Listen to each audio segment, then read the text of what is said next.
रात्रि की कालीमा पूरे वातावरण में गहरा रही थी। एक गहरा सन्नाटा पसरता जा रहा था। कभी कभी झिंगुरों की आवाज़ से रात्रि की निवृत्ता भंग हो रही थी।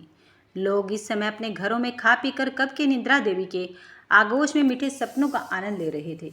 अभी तो वैसे भी चीन के वुहान शहर से निकलकर फैलने वाला वायरस कोरोना सारे विश्व को अपनी चपेट में लेने के साथ ही पूरे भारत में भी तेजी से फैलकर लोगों को संक्रमित कर रहा था।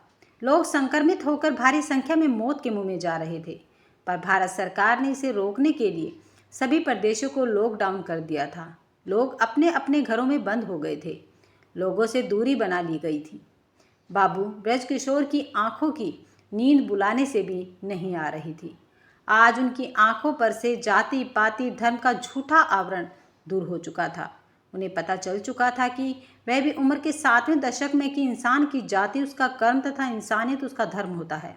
आज उनकी छोटी बहू और बेटे ने असली धर्म का उदाहरण देकर उनके सामाजिक अंधविश्वास के नकाब को हटा दिया था। ब्रजकिशोर जी अपनी नासमझी पर बार बार पछता रहे थे। उन्हें वे दिन याद आ रहे थे जब उनके छोटे पुत्र ने उनके खिलाफ जाकर सोनिया से शादी करके अपनी ज़िंदगी का एक अहम फैसला खुद लिया था और संस्कारों की दुहाई देकर जिस बड़ी बहू को धूमधाम से ब्याह कर लाए थे, खानदानी और कुलीन ब्राह्मण के घर की बेटी कहकर बार बार गर्वित होते थे।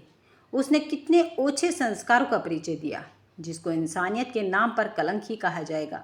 वे अपने अतीत को न चाहते हुए भी सोचने पर मजबूर हो गए थे। उनका दिमाग अतीत के गलियारे में दौड़ लगाने लगा था। बाबू ब्रजकिशोर ने रेलवे में एक क्लर्क की नौकरी से अपने जीवन की शुरुआत की थी। उनकी पत्नी दुर्गा देवी एक धार्मिक लेकिन बहुत कम पढ़ी लिखी महिला थी। उनके एक बेटे अमर के होने के बाद एक और बेटे की चाह में एक एक करके 5 बेटियां हो गई। सुमन, गीता, रेखा, पूनम और मंजू। फिर सबसे बाद में एक बेटा आलोक का जन्म हुआ। अब एक क्लर्क के लिए इतनी सारी संतानों का पालन पोषण पढ़ाई लिखाई एक बहुत बड़ी समस्या थी। लड़कियों की तो उन्होंने पढ़ाई लिखाई की चिंता ही नहीं की। किसी तरह जैसे तैसे वे थोड़ी बड़ी होती गई, उनके छोटी उम्र में ही ब्याह कर दिए गए। उनके विचार से लड़कियों को ज़्यादा पढ़ाने लिखाने का मतलब उनसे ज़्यादा पढ़ा लिखा लड़का खोजना पड़ेगा और अधिक से अधिक दहेज देना पड़ेगा। और वे दहेज कहाँ से जुटाएंगे? वे लड़कियों को बोझ से ज़्यादा कुछ नहीं समझते थे। किसी तरह घर गृहस्थी के कामों को सिखाकर नाबालिग ही में उनके विवाह उन्होंने कर दिए थे। सारा खर्चा विशेष रूप से बड़े बेटे अमर पर किया, क्योंकि बड़ा पुत्र होने के नाते कुछ बन जाएगा तो माता पिता और छोटे भाई और बहनों की जिम्मेदारी को संभालेगा। बड़ा बेटा अमर इलाहाबाद में एक नामी कंपनी में इंजीनियर बन चुका था। उन्होंने अमर की शादी भी काफ़ी धूमधाम से अपने परिचित आनंद की बेटी नीलिमा से कर दी थी। दुर्गा देवी भी गठिया की मरीज थी। उनसे अब घर का काम नहीं होता था। बेटियां अपने अपने घर चली गई थी। दुर्गा देवी ने सोचा शायद बड़ी बहू आ जाएगी तो बोझ हल्का हो जाएगा, लेकिन बड़ी बहू ने बोझ हल्का क्या किया बल्कि बोझ को और भी भारी कर दिया। सोकर 8 बजे उठती और चाय की फरमाइश करती। खाना बनाना तो दूर की बात, कभी रसोई घर में झांकना तक उसे गवारा नहीं होता। दिन भर काम करके दुर्गा देवी थक जाती। कुछ कहने पर जोर जोर से लड़ने लगती। दहेज के केस में फंसाने की धमकी देती। देवर आलोक को तो फटी आंखों से देखना भी पसंद नहीं करती थी वह। अमर तो इलाहाबाद से छुट्टियों में आता तो दिन भर सास ससुर देवर के खिलाफ उनके कान भरती रहती थी। नंदों का तो मायका आना लगभग बंद ही हो चुका था। छोटी ननंद मंजू एक बार अपने पति के साथ आई थी अपनी माँ से मिलने के लिए, लेकिन नीलिमा ने बेवजह इतना अपमान किया कि वह आंखों में आंसू लिए ससुराल गई तो फिर कभी लौट के मायके की देहरी पर नहीं आई। अब बाबू ब्रजकिशोर रिटायर हो चुके थे। उन्होंने रिटायरमेंट के पैसों से बनारस में ही मकान बनवा लिया था। नीलिमा ने अमर पर अपने साथ रहने का दबाव बनाया तो अमर उसे साथ लेकर चला गया, क्योंकि उसके झगड़ालू स्वभाव से सभी गम खाते थे। और फिर आलोक ने भी अपनी पढ़ाई पूरी कर ली थी। वह एक गणित का प्रोफेसर था और संयोगवश उसकी नियुक्ति भी काशी हिंदू विश्वविद्यालय में हो गई थी। तभी एक हादसा हो गया। खाना बनाते समय दुर्गा देवी जल गई। यह कि दुर्गा देवी दूध गर्म कर रही थी और कुछ विचारों में खोई हुई थी। अचानक दूध उफन कर गिरने लगा और उसने अपनी साड़ी के पल्लू से दूध उतारने लगी। बस इतने में आग ने जोर पकड़ लिया। आलोक कॉलेज गया हुआ था। जैसे ही उनकी चिल्लाहट की आवाज़ ब्रजकिशोर बाबू के कानों में पड़ी तो अपने कमरे से तेजी से दौड़े आए, लेकिन आग ने साड़ी को पूरी तरह से अपनी चपेट में ले लिया था। आग की तपन और जलन से दुर्गा देवी बेहोश हो गई। विधि का विधान आज तक कोई भला कोई टाल सका है। अस्पताल में ले जाते समय उनकी सांसें बंद हो गई। अब तो बाबू ब्रजकिशोर जिंदगी के सफ़र में अकेले रह गए। जब उन्होंने छोटे बेटे आलोक को रोते हुए देखा तो वे बिलखने लगे कि दुर्गा, तुमने मेरा भी साथ छोड़ दिया, अब जिंदगी अकेली कैसे कटेगी। तब आलोक ने किसी तरह उनको धीरज बंधाया। दुर्गा देवी के अंतिम संस्कारों का क्रियाक्रम हो जाने के बाद उनके पुत्र अमर ने उन्हें अपने साथ इलाहाबाद चलने को कहा, पर उन्हें आलोक को अकेला छोड़ना मंजूर नहीं था। अब ब्रजकिशोर बाबू ने खाना बनाने के लिए एक नौकर रख लिया। सुबह का खाना खुद बनाते और बेटे का टिफिन भी खुद तैयार करते थे। एक दिन आलोक का रिश्ता बहुत ही अच्छे और संपन्न परिवार से आया और लड़की वगैरह भी उन्होंने बिना आलोक को बताए ही देख ली। ब्रजकिशोर बाबू ने आलोक का रिश्ता पक्का करके तब आलोक को बताया, बेटा, मैंने तुम्हारा रिश्ता सोमेश्वर की बेटी से पक्का कर दिया है। अब आश्चर्य की बारी आलोक की थी। पापा, आपने एक बार भी मुझसे पूछना उचित नहीं समझा। मैं किसी भी अपरिचित लड़की से शादी नहीं करूँगा, चाहे आप जो भी कर लीजिए। मैं अपने कॉलेज में इंग्लिश पढ़ाने वाली एक लड़की सोनिया से शादी करूँगा, क्योंकि वह मुझे बहुत पसंद है। बाबू ब्रजकिशोर गुस्से से थर-थर काँपने लगे और बोले, तेरी इतनी हिम्मत, क्या मैंने इसलिए पढ़ाया लिखाया था कि तू मेरा धर्म, जाति सब कुछ डुबो देगा। एक ईसाई लड़की से शादी करके तू मेरा धर्म, इज्जत मिट्टी में मिलाएगा। जो करना है करो, लेकिन अभी के अभी मेरे घर से निकल जाओ। उस रात के 7 बज रहे थे। अपना सारा सामान लेकर आलोक घर से निकल गया और अपने कुलीग अभिषेक, जो उसके दोस्त हमराज सब कुछ थे, उसी के यहाँ आलोक रात के रुक गया। सुबह कोर्ट जाकर उसने सोनिया से कोर्ट मैरिज करके उसी के क्वार्टर में शिफ्ट हो गया। उनके बड़े बेटे बहू ने भी सुना तो आलोक को आड़े हाथों ही नहीं लिया, बल्कि ब्रजकिशोर बाबू को और भड़काया तथा उनका मकान और बाकी संपत्ति से आलोक को बेदखल करवा दिया। ब्रजकिशोर जी भी अभी गुस्से में थे, अतः जो बड़े बेटे बहू ने कहा वे करते गए। सारी संपत्ति बड़े बेटे बहू के नाम कर दी। लड़कियों की भी याद उन्हें नहीं आई। अब बाबू ब्रजकिशोर जी की दुर्दशा उसी दिन से आरंभ हो गई थी। वे अब बड़े बेटे बहू के पास रहने आ गए। इसी बीच नीलिमा को बेटा हुआ। फिर अपनी बेटी की देख रेख में उसके मम्मी पापा आए। अब बाबू ब्रजकिशोर जी को एक कप चाय के लिए भी कोई नहीं पूछता था।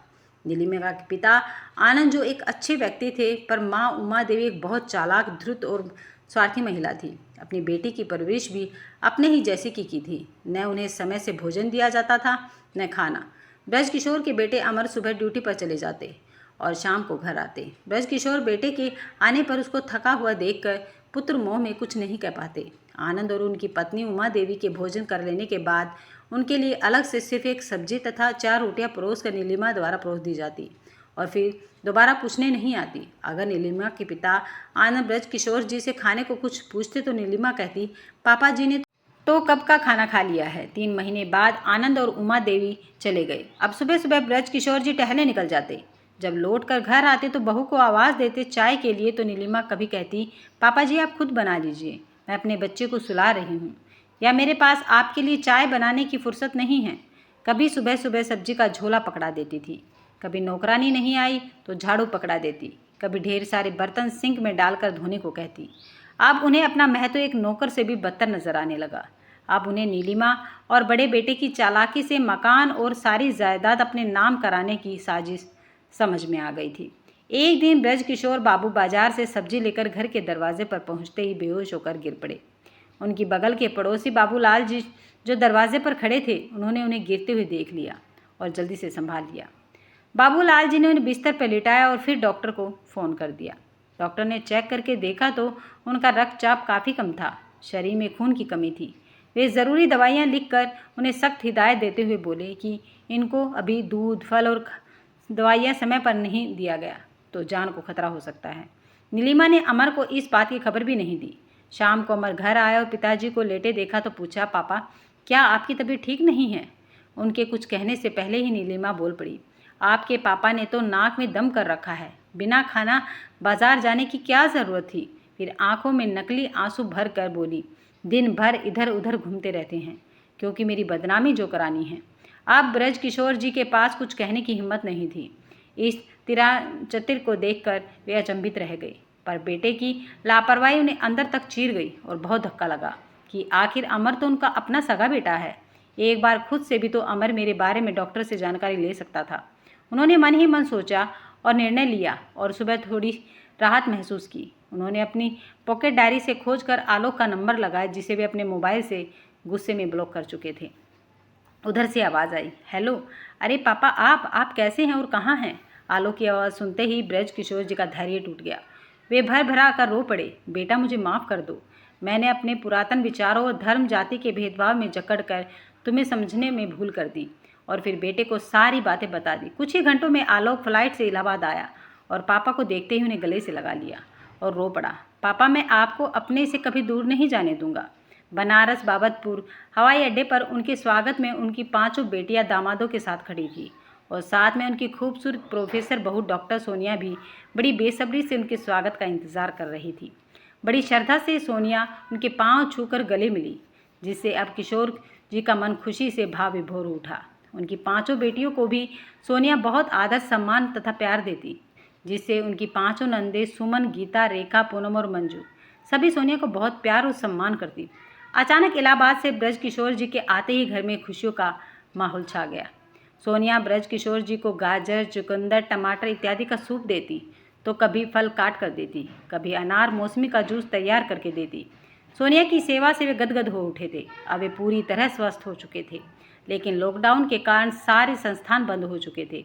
पूरा दिन वे घर में खाट पर पड़े टेलीविज़न देखते और बड़े बहू बेटे के साथ बातचीत करते रहते।